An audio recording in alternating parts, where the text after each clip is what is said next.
প্রত্যেকটা সফল পুরুষের পেছনে একজন নারীর অবদান থাকে। আমি যদি আজকে এই জায়গায় দাঁড়িয়ে এইখান অবধি এসেছি, সেখানে ওনার অবদান অনেকটা। সোমা কোথা থেকে আসছো? নমস্কার। নমস্কার দিদি, আমি কল্যাণী থেকে আসছি। আমি বাই প্রফেশন একজন নার্সিং স্টাফ। আচ্ছা, তো দিদি, ট্রেনিং লাইফের একটা প্রাপ্তি আমি আপনাকে শেয়ার করতে চাই। একটা আইসিইউ পেশেন্ট ছিল, সে অ্যাসিড পয়জনিং ছিল। তো আমার আমার ওটা অ্যালটমেন্ট ছিল। মানে অ্যাসিড খেয়ে ফেলেছে? হ্যাঁ হ্যাঁ, আমাদের শিফট চেঞ্জ হয়, তো আইসিইউ থেকে আমাদেরকে অন্য জায়গায় আবার দিয়েছে। এবার যখন আমি সেই দিনকে ডিউটি যাইনি, সেই পেশেন্টটা খোঁজ নিয়েছে যে ওই দিদি আসেনি, আমি ওই দিদির কাছেই স্পাঞ্জিং করব। তো এটা আমার জীবনে একটা বড় পাওনা। হয়তো আমি পরীক্ষায় পাশ করার আগেই আমার জীবনের যে ইয়েতে সেটা আমি পাশ করেছি, মানুষের মন জয় করতে পেরেছি। এবং সে সুস্থ হয়ে বাড়ি যাওয়ার সময়, তখন তো আমাদের হোস্টেলে থাকতে হতো, হোস্টেলে আমাকে চকলেট দিতে এসেছিল। এটা আমার জীবনে ভীষণ একটা বড় পাওয়া। যাই হোক দিদি, এরপর পাশ করার পর গভর্নমেন্ট সেট আপে আমি চাকরি পাই এবং 9 বছর ধরে আমি সেখানে চাকরি করছি। এবার দিদি, একটা মুমূর্ষ রোগী যখন তারা হসপিটালে আসে, তাদের বাড়ির লোকও থাকে না, তাদের কেউ থাকে না, তাদের কিন্তু ওই ভিজিটিং আওয়ার্সটুকুই ঢুকতে দেওয়া হয়।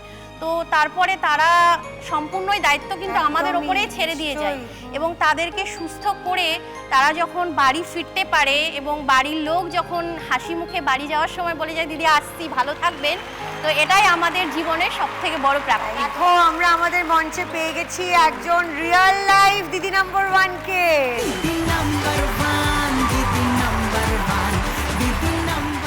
সৌমিতা, নমস্কার।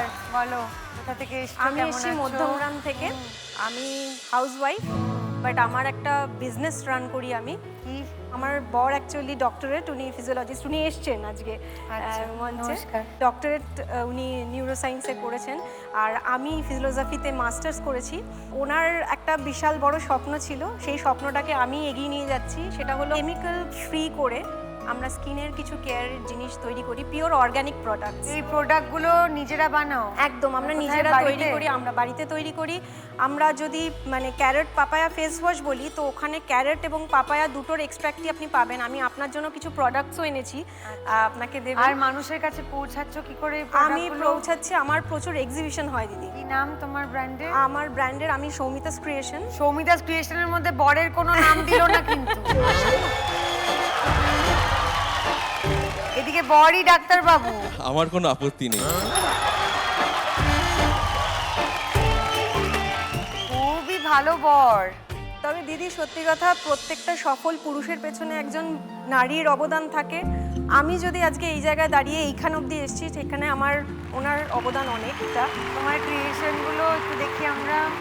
ও মা, এটা হচ্ছে পিওর ঘি, এটাতে কোনো ডালডা, কোনো প্রিজারভেটিভ কিচ্ছু নেই, নাথিং। আর এটা রয়েছে দিদি, এই যে সাবানটা তৈরি হয়েছে, এটা হচ্ছে রাইস পাউডার আর হলদি দিয়ে। আচ্ছা, এইটা রয়েছে পুরো মুসুর ডাল বেটে, তুমি এক্সট্রাক্ট দেখতে পারবে দিদি। এটা রয়েছে টোনার জেল, এটা রয়েছে আমলা, রিঠা, শিকাকাই, কালো জিরা আর মেথি দিয়ে বানানো একটি শ্যাম্পু। এটা রয়েছে ক্যারট আর পাপায়া দিয়ে তৈরি শ্যাম্পু। এক্সট্রাক্টগুলো কিন্তু অ্যাকচুয়ালি দেখা যাচ্ছে। হ্যাঁ, এটা চারকোলের ফেস ওয়াশ রয়েছে, এটা ক্যারট পাপায়া রয়েছে, এটা তুলসী দিয়ে তৈরি রয়েছে, আর এটা পাপায়ার বডি ওয়াশ রয়েছে তো দিদি তোমার জন্য। এগুলো লাগিয়ে স্কিন একদম হয়ে যাবে চকচকে। Thank you Soumita. দিদি নাম্বার 1।